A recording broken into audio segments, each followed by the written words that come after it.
So if you've been scrolling social media lately, looking at classroom setup pictures, are you as in awe of them as I am? Oh my gosh. Some of those classrooms are gorgeous, right? They're coordinated, they're themed down to the last cushion and bulletin board border. They're spacious, colorful, bright, they're inviting. And if you're anything like me, you look at them and you feel, well, a couple of things at the same time. A little bit of jealousy and a little bit of overwhelm. But then I remember something. My intention for my classroom was never to win a Pinterest award. It was to create a safe space for learning and to help my students to feel like they belong there. And honestly, that takes the pressure off a little bit. So today we're talking about room setup, but not the cute kind. I hate to say it, I'm not the person to ask when it comes to classroom design or how to pretty up a classroom. I'm more of the calm classroom environment type, and I'm going to share a few specific things that I actually put in my own room that do so much for your classroom in terms of calm and belonging. And it will work if your classroom looks like Pinterest or not. Hey friends, welcome to Enjoy Teaching Again, the podcast for teachers who love the work but need a little spark to bring the joy back. I'm your host, Elizabeth Peterson, classroom teacher, arts integration specialist, and passionate educator of over 25 years. If you're overwhelmed by behaviors, disengaged students, and long, exhausting days, you are not alone. But together, we can turn things around and you can teach with confidence and purpose again. So locate that cold coffee of yours, find your favorite pen, I know you have one, and let's dive in. It's time to get inspired and enjoy teaching again. My friend, I want to personally invite you into the Classroom Reset. This is my reset framework that is designed to help you improve student behavior, increase engagement, and actually enjoy teaching again in just 6 weeks. Inside, I'm going to walk you through step by step how to build a calm and connected classroom, how to really rethink your classroom culture, how to engage your students in so many creative ways, even if you are required to teach using a scripted curriculum. Yes, I have found ways to make it possible. How to reduce behavior issues without losing yourself in the process, and how to truly support your students' social emotional needs in ways that will not pile more on top of what you're already doing. Listen, you do not have to figure this out all by yourself. Let me help you. I have the entire framework already laid out. All you need to do is walk it with me. So if you're ready for calm, for some clarity, if you're actually ready to enjoy your classroom again, I want you to head over to theinspiredclassroom.com/reset and see if this is right for you. I would love to walk this journey with you. Now, before we go any further, I do want to say there is nothing wrong with decorating your room.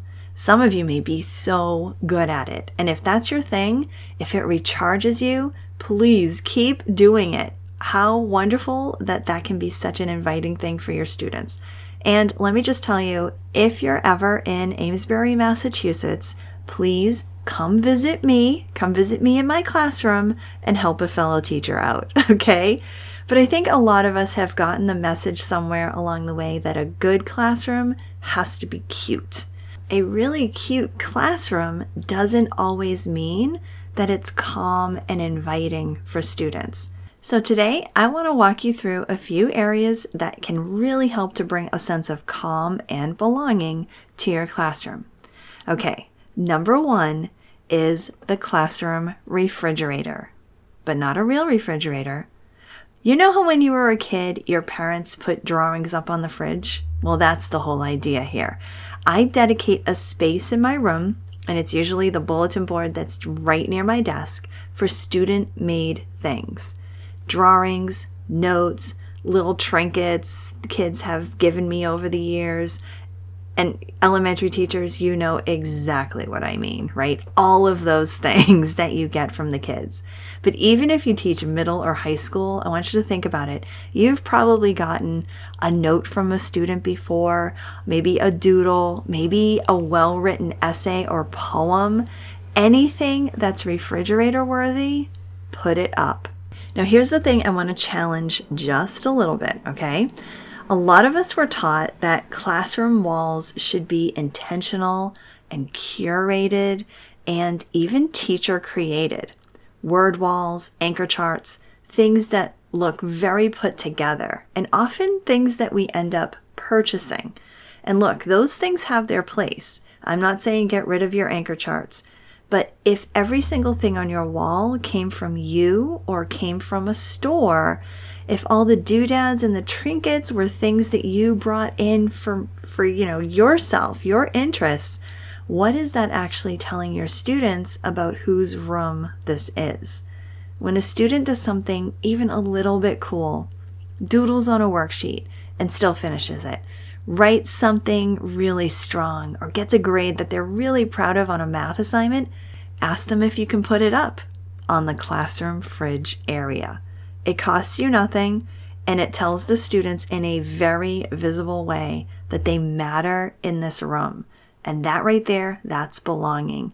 And it certainly helps create a calm, comfortable, and inviting atmosphere for your students. Now, the second idea is just a step above the classroom fridge, and I call this my mini art gallery. Over the years, I've collected pieces of real, legitimate artwork that my students have made. Some from class projects, but some students actually brought to me or gave me as a gift. And they're genuinely beautiful. Not just like, ooh, that's really good for that kid. No, I'm talking really beautiful things. And I have a small section of my classroom that's dedicated to displaying those pieces. Actually hung up on the wall like you'd hang them up in an art gallery. Now, can you imagine being a student walking into your teacher's classroom years later and seeing your work still up on the wall? Yes, that happens in my classroom, and I absolutely love that. It's a different level of belonging than a sticker chart is ever going to give you. Now, if this is resonating with you, this idea of calm and belonging and how it matters in your classroom, I want to make sure that you have the full picture, okay? Not just this one little teeny piece. I have a free reset roadmap that walks you through the entire 5-step framework, including the step that we're really talking about today, which is the first E in the word reset, establishing a caring classroom culture, which is exactly what a calm classroom environment is built on. You can grab this free reset roadmap at theinspiredclassroom.com/roadmap, and I'll also link to it in the show notes. Now, the third thing you may want to have in your classroom to create some calm and belonging is a calm corner. And I actually have a whole other episode on this if you want to dig a little deeper. It's episode 63. A calm corner, as you may already know, is a space in your room that's dedicated to helping students self-regulate when they need a moment.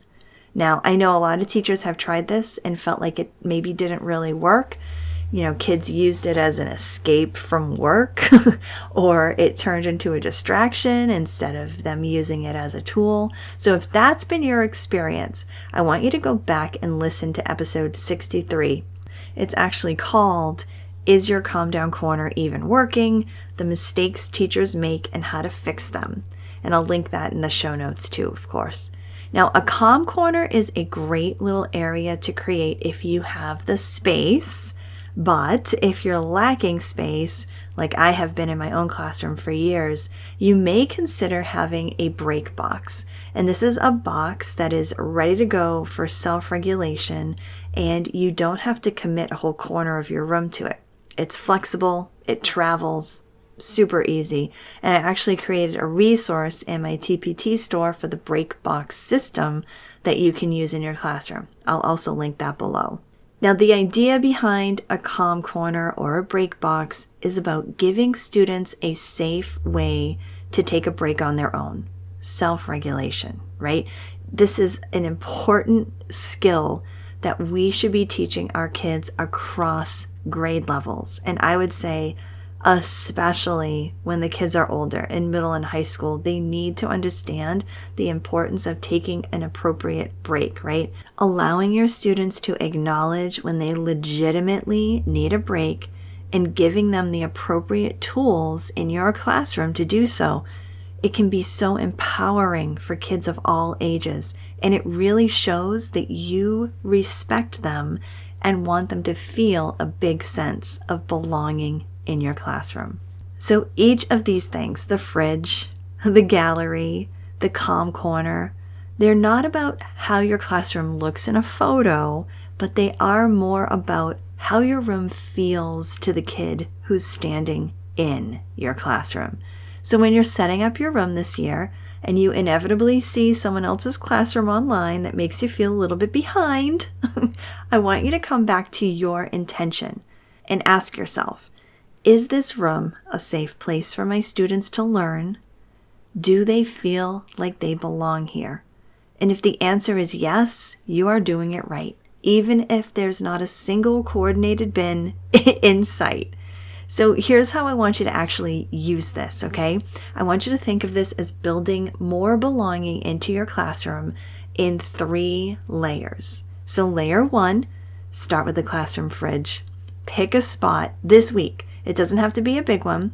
And put up the first thing a student gives you, even if it's a random note that has hi scribbled on it. Seriously, I just staple anything a kid gives me onto my classroom refrigerator bulletin board, and by the end of the year, I have notes on top of drawings in this little space. All right, then layer 2, start collecting for your art gallery, your mini art gallery. You don't need to set it all up right now. Just start noticing when a student creates something genuinely beautiful, and then set it aside to hang it up. And then layer 3, revisit a calm corner. If you already have one, go listen to episode 63 and see if it needs a little tune-up. And if you don't have one yet, that's your next step. See if you can create even just a little space in your room that just breathes calm for your kids. And maybe even for you. You might end up using it yourself. Remember, your classroom doesn't have to look like the ones you're scrolling past online. It just has to feel like somewhere your students belong. Enjoy setting up your classroom.